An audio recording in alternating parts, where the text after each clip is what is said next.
berarti dia CH2. Tinggal dilengkapi CH3,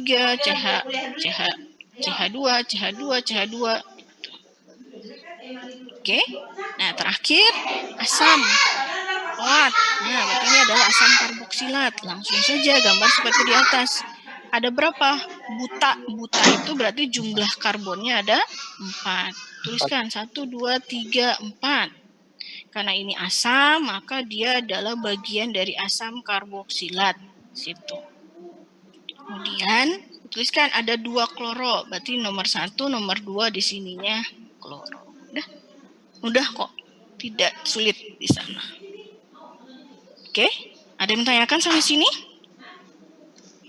Tidak ya? Jadi usahakan kalau ingin memilih materi mana, cari materi yang mudah. Dan dari sekian materi 4 tadi yang mudah, itu senyawa organik ini biasanya lebih mudah. Biasanya mahasiswa akan dapat poin yang terbanyak di bagian sini gitu. Karena tidak ada hitungan nih ya. Gitu. Oh ya, mulai persiapkan juga ya kalkulator ya. Alternatif kalau memang kalkulatornya ketinggalan di kosan gitu dan sekarang sudah pulang kampung. Oke, sekarang kita sudah selesai dengan organik.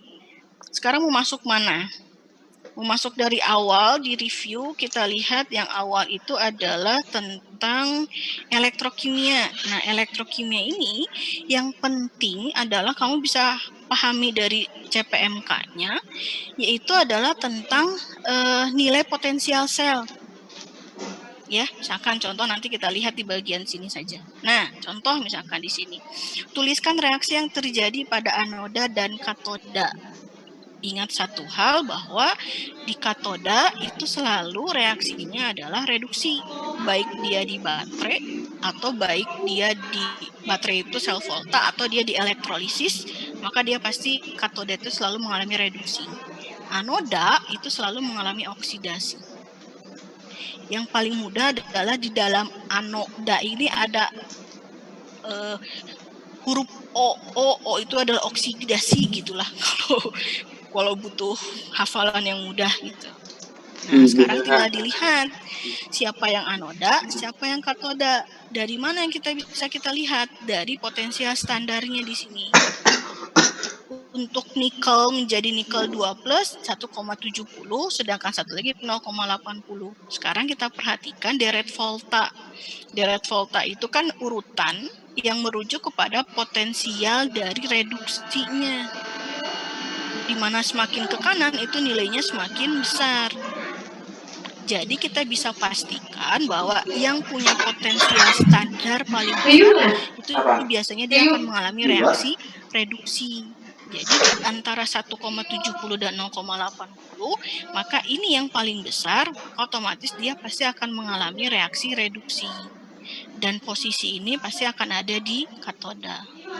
Jadi poinnya di situ.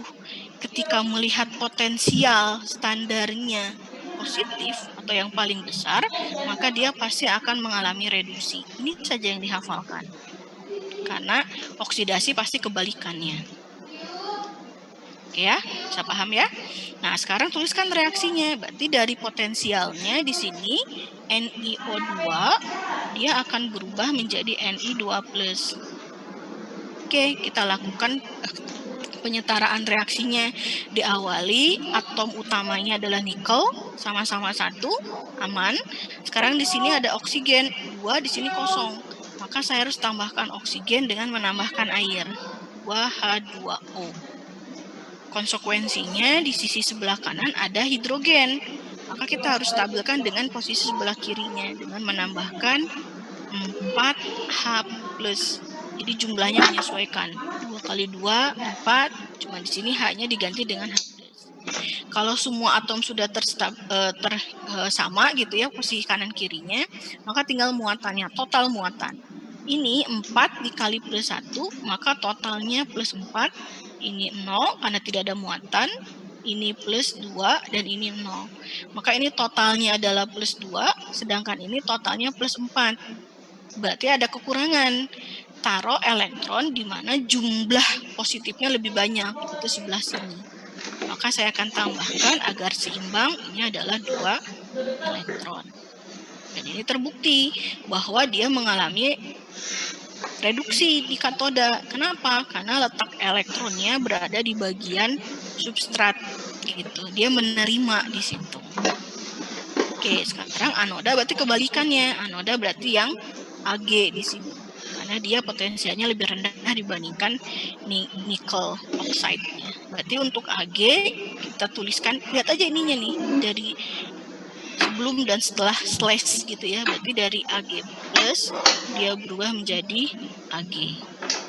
Otomatis jumlah Ag-nya sama, maka biar seimbang. Ini kebalik ya. Harusnya Ag menjadi Ag plus.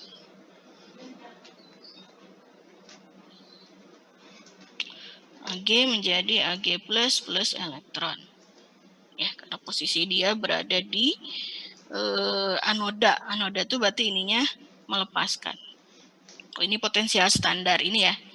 Pasti standarnya reduksi, tinggal kita balik ya.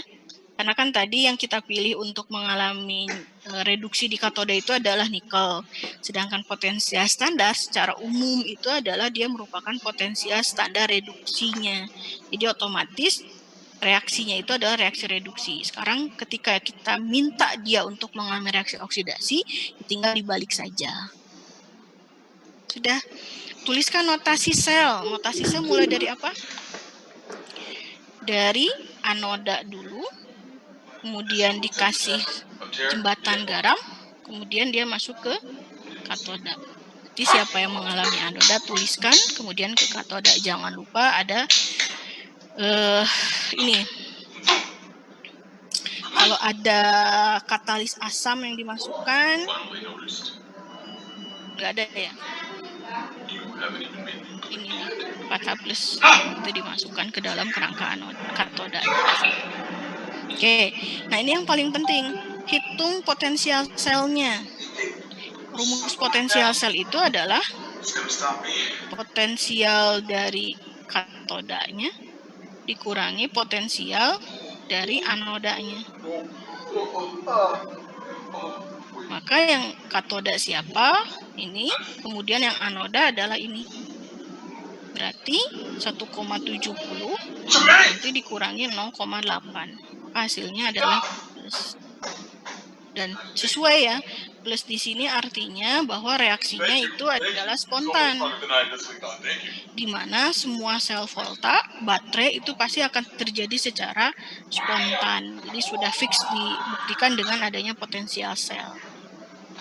Nah sekarang, ya. Kalau di notasi sel itu koefisiennya dimasukin? Enggak, kalau koefisien enggak. Nah, di sini belum selesai. Yang dia minta adalah S-cell tapi dengan persamaan nurse. Persamaan nurse itu S-cell sama dengan E0 cell plus minus ya. Plus RT ln K ya. K atau Q sama aja. Sorry.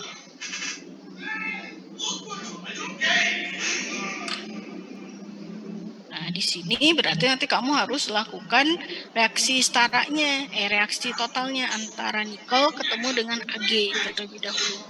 Disetarakan, nanti masih ingat kan K itu adalah produk dipangkatkan dengan koefisien dibagi dengan reaktan, dipangkatkan dengan koefisien di sini. Nah, kalau misalkan ternyata dari pembagiannya dia menghasilkan ion H+, ya, maka nilai konsentrasi H+-nya bisa kamu ambil dari nilai pH.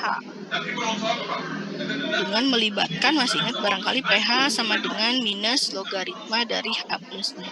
Jadi kalau di sini pH-nya 3, maka kita bisa ambil H+-nya itu adalah 10 pangkat minus 3.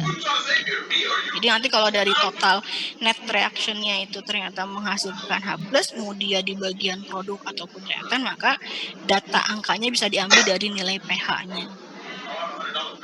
Seperti itu. Tentukan nilai delta G. Delta G apa sih rumusnya? Min NLT. Min NRT. Ini di sini delta G-nya delta G. Delta